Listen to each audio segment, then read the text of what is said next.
शरद पवार आणि छगन भुजबळ एकाच मंचावर येण्याची शक्यता। चाकणमध्ये सावित्रीबाई फुलेंच्या पुतळ्याचं करणार अनावरण, सूत्रांची माहिती।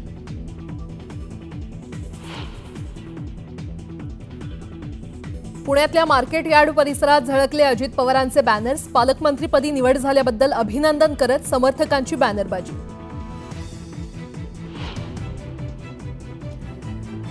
संतोष देशमुख हत्या प्रकरणातील 3 आरोपी फरार घोषित। सुदर्शन घुले, कृष्णा आंधळे आणि सुधीर सांगळे वॉन्टेड, तर 1 संशयित ताब्यात।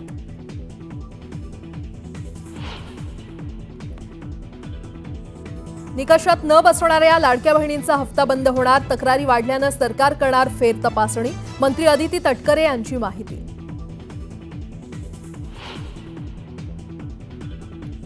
फळ विक्रेत्याला मराठी येत नसल्याची विचारणा केल्यानं जमावाकडून तरुणाला घेराव। कान पकडून मागायला लावली माफी।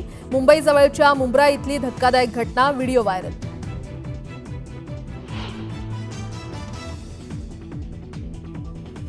जळगावातल्या पाळदी गावातील संचारबंदी हटवली। पोलीस स्थानकात शांतता कमिटीच्या बैठकीनंतर निर्णय।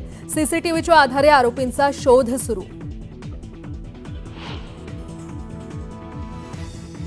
काश्मीरचं नाव कश्यप होऊ शकतं, केंद्रीय गृहमंत्री अमित शहांनी दिले संकेत। आयफेल टॉवरपेक्षा उंच असलेल्या जम्मूतल्या अंजी रेल्वे पुलाचं लवकरच पंतप्रधानांच्या हस्ते लोकार्पण। कटरा ते श्रीनगरपर्यंत थेट रेल्वे गाड्या चालवण्याचा मार्ग मोकळा।